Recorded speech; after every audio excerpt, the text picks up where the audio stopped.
Welcome my dear friends, সকলকে অনেক অনেক অভিনন্দন জানাই।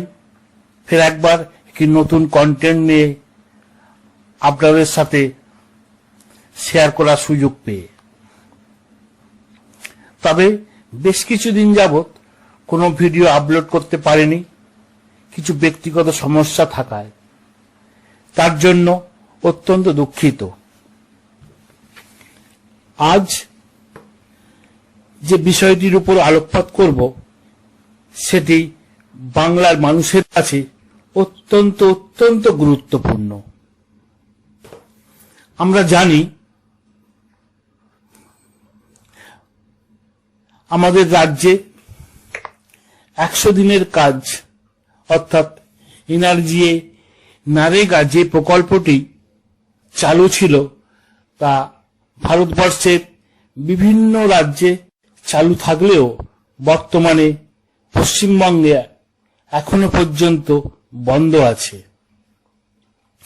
সুতরাং সেই নারেগা প্রকল্পের মাধ্যমে এই বাংলার মানুষ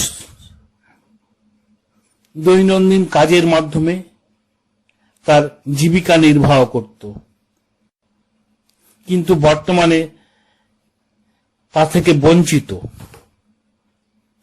সেই কথা মাথায় রেখেই আমাদের রাজ্য সরকার সেই 100 দিনের প্রকল্পের অনুকরণে একটি নতুন প্রকল্প সূচনা করেছেন, যেটি হচ্ছে এই কর্মশ্রী প্রকল্প।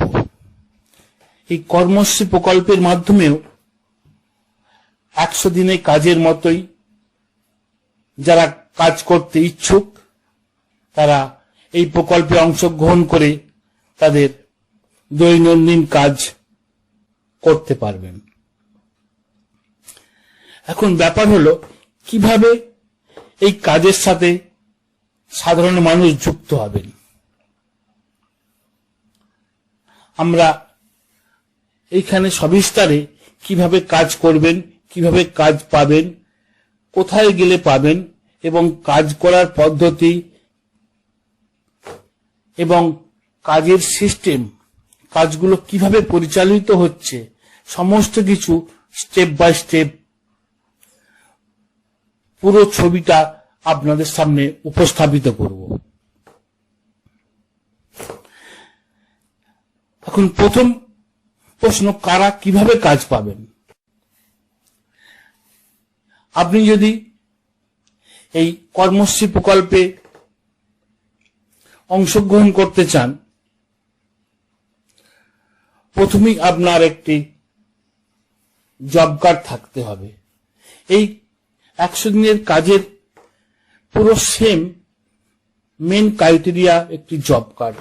সেখানে কাজ করলে যেমন একটি জব কার্ড বাধ্যতামূলক, ঠিক কর্মশ্রী প্রকল্পে কাজ করতে চাইলেই আপনার একটি জব কার্ড থাকতে হবে। এখন আপনার জব কার্ড নিয়ে প্রথমে আপনি কাজ কিভাবে চাইবেন? জব কার্ড নিয়ে আপনাকে হয় ব্লক অফিসে, সেখানে এনআরজিএ সেল আছে, সেই এনআরজিএ সেলের সাথে আপনাকে যোগাযোগ করতে হবে, অথবা আপনার নিকটবর্তী গ্রাম পঞ্চায়েত অফিসে আপনাকে জানাতে হবে আপনি কর্মশ্রী প্রকল্পে অন্তর্ভুক্ত হতে চান বা কর্মশ্রী প্রকল্পে আপনি কাজ চান।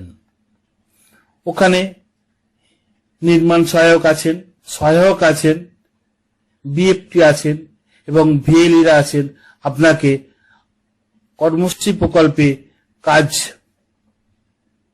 করার সুযোগ করে দেওয়ার জন্য। আপনি জব কার্ডের মাধ্যমে কাজের আবেদন করার পর কি পদ্ধতিতে, কি সিস্টেমে এই কাজটি হবে সেটাও জেনে রাখা দরকার। আপনি আবেদন করার পর ব্লক অফিস কিংবা পঞ্চায়েত থেকে আপনাকে আপনার এলাকায় যেখানে উন্নয়নমূলক সরকারি প্রকল্পের সরকারি তহবিল থেকে বিভিন্ন রকম পরিকল্পনা নেওয়া হয়েছে, যেমন 15 ফিনান্স, ফিফথ ফিনান্স কমিশন এবং এমনকি ওন ফান্ড হোক বা যে কোনো তহবিল থেকে আপনার এলাকায় উন্নয়নের জন্য যে সমস্ত কাজ শুরু হয়েছে সেই কাজে যে কন্ট্রাক্টর পরিচালনা করছে সেই কন্ট্রাক্টরের আন্ডারে আপনাকে কাজ করতে হবে। পঞ্চায়েত থেকে আপনাকে সেই এলাকায় সেইখানে কাজের জন্য নিযুক্ত করা হবে এবং কন্ট্রাক্টরের মাধ্যমেই আপনাকে সেই কাজ করতে হবে এবং যতদিন আপনি সেই কাজের সাথে যুক্ত থাকবেন সমস্ত পারিশ্রমিক সেই কন্ট্রাক্টর আপনাকে বুঝিয়ে দেবে। এইভাবেই আপনি কাজ করতে পারবেন। তারপরে আসি আরো কিছু নতুন সংযোজন অফিসিয়ালি ভাবে আসায় যে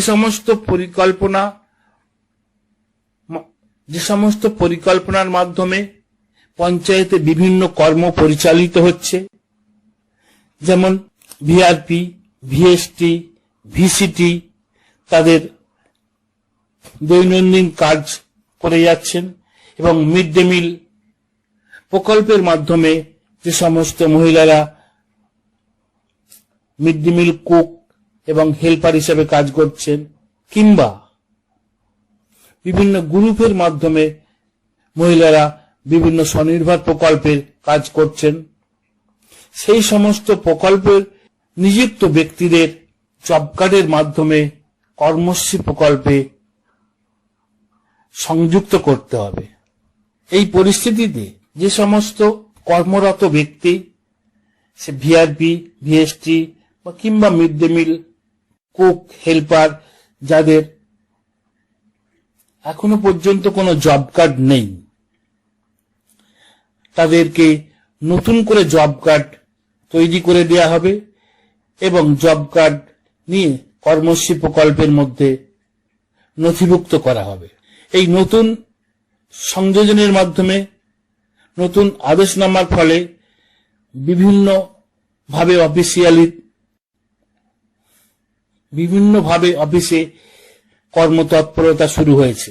সুতরাং যে সমস্ত ব্যক্তির এই ধরনের পরিকল্পনার সাথে যুক্ত, এই সমস্ত প্রকল্পের সাথে কাজে সংযুক্ত, তারা যাদের জব কার্ড এখনো পর্যন্ত হয়নি তারা ব্লক অফিস কিংবা পঞ্চায়েত অফিসে নতুন জব কার্ডের জন্য আবেদনও করতে পারবেন এবং এই জব কার্ড করার জন্য আপনার কি প্রয়োজন, কি করতে হবে তারও একটা গাইডলাইন এখান থেকে বলে দেওয়া যাক।